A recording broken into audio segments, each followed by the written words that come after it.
Hello, my name is Manaf, My name is Faraz. and this is Compass to College. Today we'll be discussing exponents and radicals on the SAT.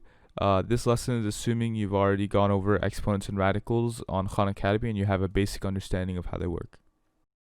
Alright, so now we'll be solving one of these SAT level problems. So the problem is shown here on screen. So just go ahead and pause the video and try to solve it, and afterward we'll go over how to solve it. So now we're going to solve this problem. So the first step in solving this problem is to try to get both of them to the same base. So the reason we're trying to do this is if you have x to the power of a and you have x to the power of b plus 2, for example, what you can do is you can just get rid of x and solve as a equals b plus 2. And I'll explain how that works later. But we want to do that first so that we can use that principle. So the way to do that is we know that they both share a common base of 2. So what that means is 4 is equal to 2 squared, right? And then we just raise that to 2 to the a plus third power equals 8 is equal to 2 to the third power. And then this is raised to a plus 5. So now using the exponent multiplication rule, when you raise an exponent to another exponent, they multiply. And so what this means is this is just equal to 2, and I'm just going to solve this as I go to keep it simple. 2 times 2a equals 4a. 2 times 3 equals 6. And now we do equals. Now this side, 2 to the power of 3 times a is 3a. 3 times 5 is 15, so plus 15. So now we're going to use the principle of getting rid of the bases. The reason this works is because if you look at something like 2 squared equals 2 to the power of b plus 1. So in this case, 2 squared, there's only one other exponent that could make these equal. So 2 squared has to equal 2 squared, right? So that means that b plus 1 equals 2, since the exponents have to be equal for this to work. And so this allows us to just get rid of these bases, and we could set up as b plus 1 equals 2, and we could solve from there. So that's just a simpler way of doing it, and it allows us the freedom to do this. So now we could just set up the equation as 4a plus 6 equals 3a plus 15. So now this is a very simple algebraic equation that we could just solve. And so I'll just solve this quickly. We do minus 3 on both sides, so we get a plus 6 equals 15. Minus 6 on both sides, a equals 9. So using that technique, we can simplify this complex equation into a basic algebraic equation. And so that's what will allow us to easily solve it. And so this principle is very important to keep in mind when solving SAT level questions, especially with exponents and radicals, because this principle of getting rid of the bases like this to solve equations with the exponents is very common. And so the reason we showed you this problem is so that you understand this principle and so that you can remember it when you need to and use it effectively. Alright, so here's another problem. This one's a little bit different because it involves radicals. And so go ahead and pause the screen and try to solve this problem. Alright, so now we'll be solving this problem. Okay, so this can be explained using the fundamentals of radicals, so I'll explain them quickly over here. So if you have a square root of a number, for example x, this can be converted into the exponent form, which is equal to x to the power of 1/2. So the way these fractional exponents work is if you have something like x to the power of 3 over 2, this the denominator goes to the outside like that, and the numerator, it's the base is raised to the numerator power. So that would go over here. So it'll be x cubed, the square root of x cubed. So now that we've explained this concept, we're going to apply that concept over here. So the way we can do this is we'll start by the inside over here, the square root of a squared. So what this essentially means is we're raising this whole part over here.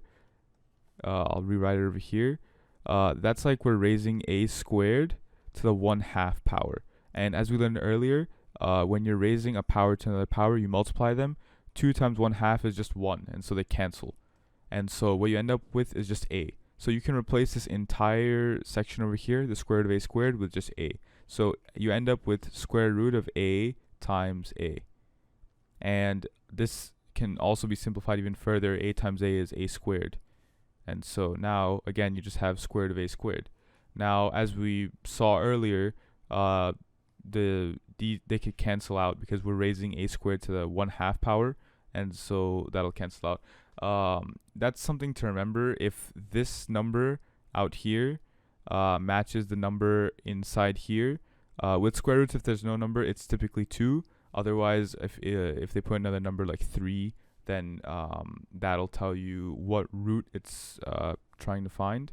But over here, because there's no number, we know it's 2, and they cancel. If they're the same, then you can just cancel them and bring a to the outside. And so in this case, the outside number, we're finding the square root of a squared, and they cancel, and you end up with a equals a to the power of b minus 1.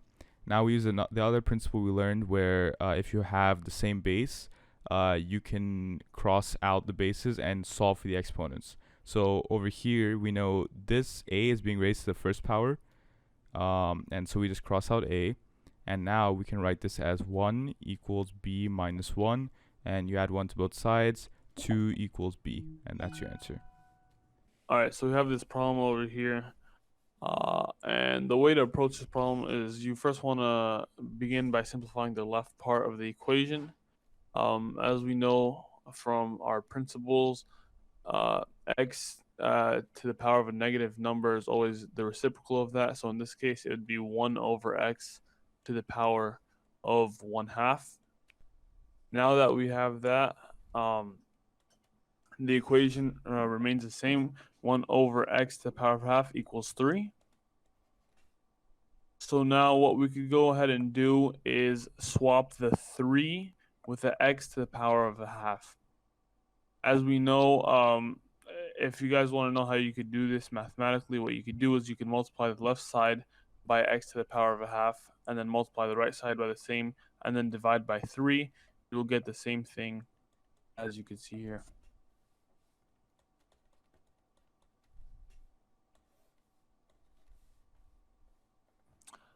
So we now have 1 over 3 is equal to x to the power of 1/2.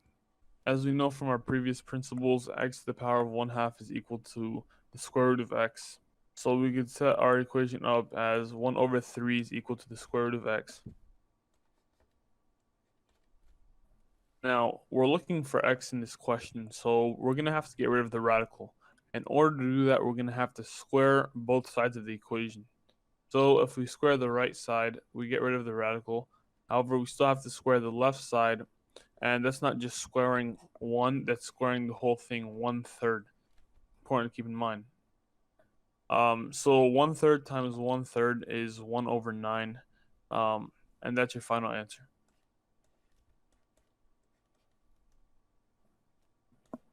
So on the SAT, since we have a limited amount of time, there's other quick ways of doing these kind of problems. So once you understand the fundamental concepts, you can quickly solve these kind of problems. So we'll start by raising both sides to the negative first power. So you're multiplying the exponents by -1. You end up with x to the power of 1/2 equals 3 to the power of -1, which can be written as the reciprocal, which is 1 over 3.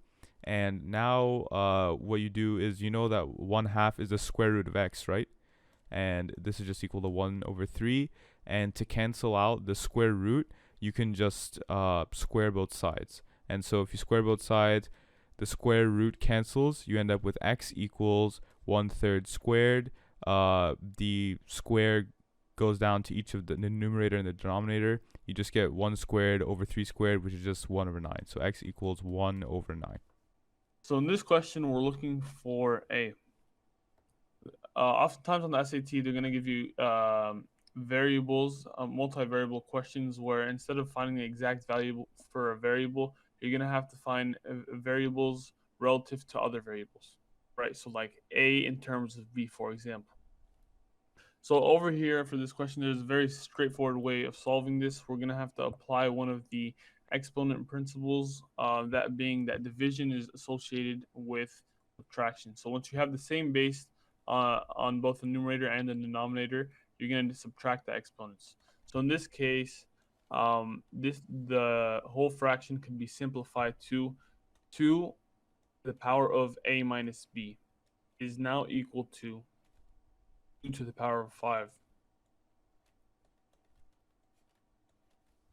So now that we know this, we know that a minus b is equal to 5.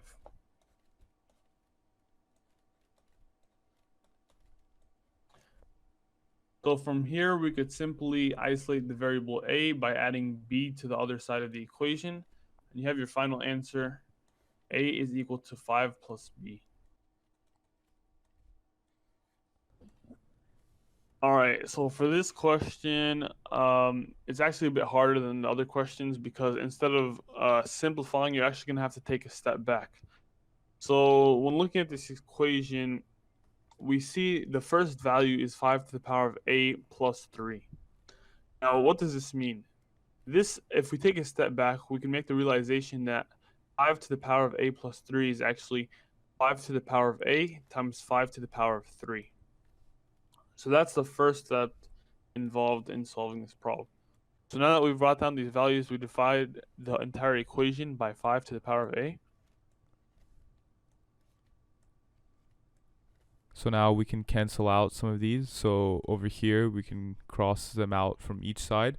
However, over here, because you have numbers multiplying and a number subtracting, they're not one group. So this can be simplified into 5 to the power of a times 5 to the power of 3 over 5 to the power of a minus 5 to the power of a over 5 to the power of a.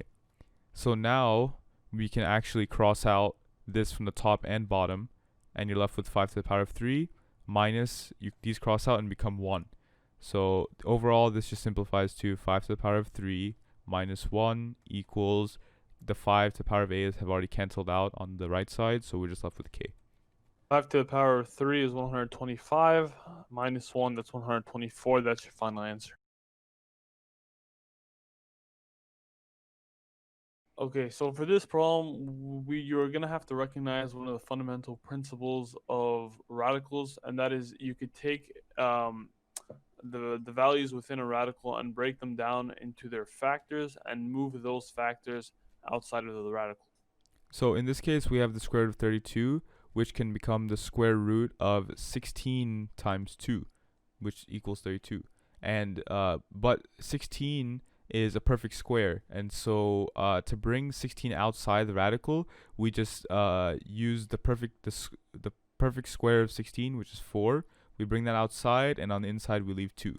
And so you're left with this, which is a simplified radical of root 32. So in this case, we use the inverse of that. So 3 is actually on the outside if we look at the left side of the equation. However, to put this inside the radical, this would be 3 squared, which is 9.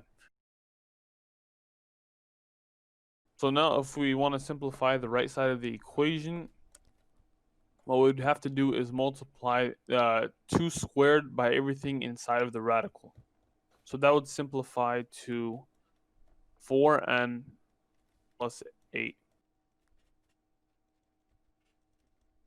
So now we just simplify all of this. 3 squared is 9 times 2 is 18. So you have root 18 on this side equals square root of 2 squared is 4. And we use distributive property to distribute it to everything inside of the n plus 2 parentheses. So 4 times n is 4n plus 4 times 2 is 8. So looking at this, you can instantly know that we can get rid of the radicals by squaring both sides of the equation. And so we are left with 18 is equal to 4n plus 8. From here, you would simply isolate n. You would subtract 8 from both sides, to get 10 equals 4n. And then after that, you divide 4 from both sides to get n equals 2.5. For this question, we have two givens.